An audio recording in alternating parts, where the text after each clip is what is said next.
తిరుగుతున్నట్టు సమాచారం పోలీసులకు ఉంది, గవర్నమెంట్కు ఉంది.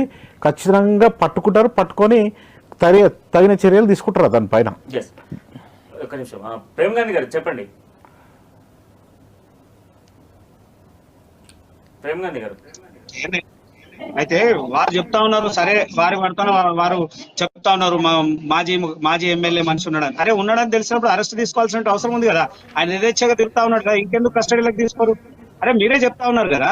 అయినా నేను ఏమంటున్నా, అక్కడ ఎమ్మెల్యే ఏమన్నా ఎమ్మెల్యే ఎవరు అక్కడ? ముఖ్యమంత్రినా?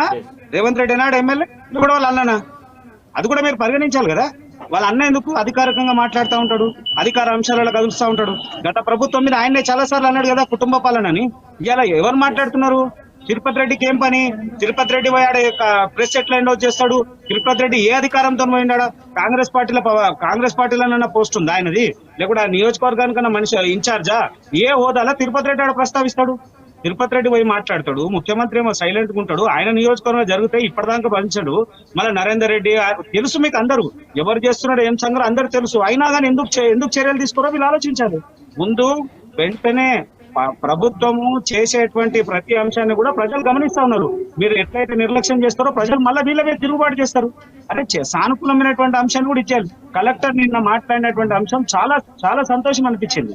ల్యాండ్ ఆర్డర్ ఇష్యూ కావద్దు, లేదా 13 గ్రామాల ఎలాంటి ఇబ్బందులు జరగొద్దు అనే ఆలోచనతో చాలా ఆచితూచి తెలివితో మాట్లాడిండు. నా మీద దాడి జరగలేదు అనే మాట మాట్లాడినప్పుడు అర్థమైంది, రాష్ట్రం యొక్క పరువుని కాపాడాలనేటువంటి ధోరణితో చాలా ఆచితూచి మాట్లాడినటువంటి కలెక్టర్, ఆ కలెక్టర్ మాటల కన్నా గౌరవం ఇవ్వాల్సినటువంటి అవసరం ఉంది కదా.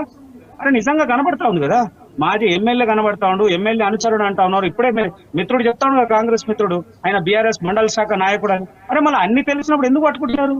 మరి ఎక్కడ దాచుకుంటూ వీళ్ళు దాచి పెడుతురా, వాళ్ళు దాచుకుంటురా? ఎందుకు ప్రజల్ని మభ్య పెడతారు?